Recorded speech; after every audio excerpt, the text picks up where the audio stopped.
ඔව් මේ සම්බන්ධතාවයේ පොඩි මොකක් හරි මේ ගිලිහීමක් සිද්ධ වුණා. ඉතින් මහරජතුමාට මතක් වෙනවා මේ මුල් අවදිය කියන්නේ ඒ දවස්වල මේ බුද්ධ ධර්මයේ උනත් කියවෙන දෙයක් තමයි කිසිදු කෙනෙක්ට වෙනස්කමකින් තොරව, ඒ කියන්නේ සතා සර්පයා මිනිස්සුයම් කියලා වෙනස්කමකින් තොරව තම ගුණ ධර්මයන් ප්‍රදර්ශනය කිරීම නෙමෙයි. ඉතින් ඒ වගේ මේක මේ පැහැදිලි වීම කියන කතාවක් මිසක් වෙන දෙයක් නෙමෙයි.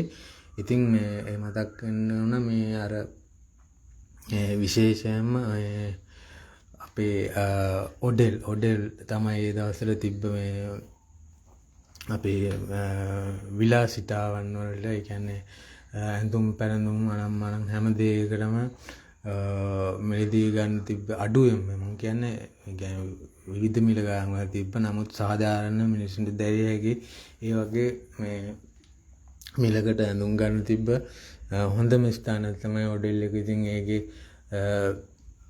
හිමිකාරීත්වය දරපු එයා මේ දැන් නම් මම හිතන්නේ ඔඩෙල් කියලා එකක් නෑ නේද? මට එහෙම මතකයක් නෑ ලොකුවට. මම හිතන්නේ මහරජතුමාත් ඒ සම්බන්ධ දැනුවත් භාවයක් නැතුව ඇති. ඉතින් මේ දවස්වල මේ අර වීදි සුනකයන්, අතවරයට ලක් වෙච්ච සුනකයන් ආදී ඔය සියලුම සුනකයන්ගේ සහායේ අනෙකුත් සතුන්ගේ අවස්ථාවන් ඉටු කිරීම සඳහා තම කාලය, ධනය, ශ්‍රමය වැය කරමින් සංවිධානය වෙමින් කටයුතු කරන මේ මැතිනියම විශේෂයෙන්ම මේ වෙලාවේ මේ මහරජතුමාට මතකට එනවා කියලා කියන්න කිව්වා. මොකද මේ ඒ කියන්නේ මේවා මේ ඒ අවශ්‍ය වෙලාවේදී ප්‍රකාශ කරලා ඉවරලා ඒ රට ජාතියේ මේ නැගී සිටීම වෙනුවෙන් කටයුතු කර සියලු දෙනාටම මේ කෘතගුණ දැක්වීම කරන්න ඕනේ. මොකද එහෙම නොකරන සිටීම නිසා තමයි මේ ආකාරයේ තත්ත්වයක් මතුවලා දෙන්නේ කියලා මේ මහරජතුමාට පෙනී ගිහින් දෙනවා. ඉතින් ඕක මම හිතන්නේ කොයි වෙලේ හරි පත්තරෙන් දැක්කද ඔය මේ ටීවී එකේ හරි මොකක් හරි එහෙම දැක්කද කියන එක අපිට වැදගත් වෙන්නේ නැහැ. මොකද වැදගත් වෙන එකම කාරණාව තමයි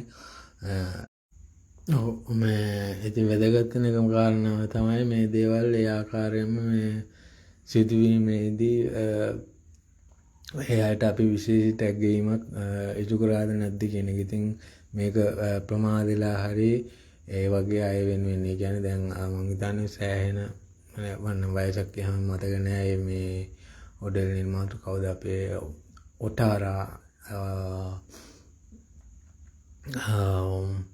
මම හිතන්නේ මහරජතුමාට නම් මේ හැමෝම මේ ඒ කියන්නේ වයසක් අදාළ වෙන්නේ නැහැ ඒ සම්බන්ධතාවයන් වලදී. ඉතින් ඒ සම්බන්ධව කටයුතු කරද්දී ඔටාරා මෙනවිය වශයෙන් සඳහන් කිරීමක් තමයි කරලා තියෙන්නේ. මම දන්නේ ඒක කොයි ආකාරයෙන් මේ පාරගන්නේ නැද්ද කියලා. නමුත් අපි ඒක ඒ ආකාරයෙන් සිදු කරු බව කෘතඥපූර්වකව මතක් කරන්න ඕනේ මේ අනිවාර්යයෙන්ම.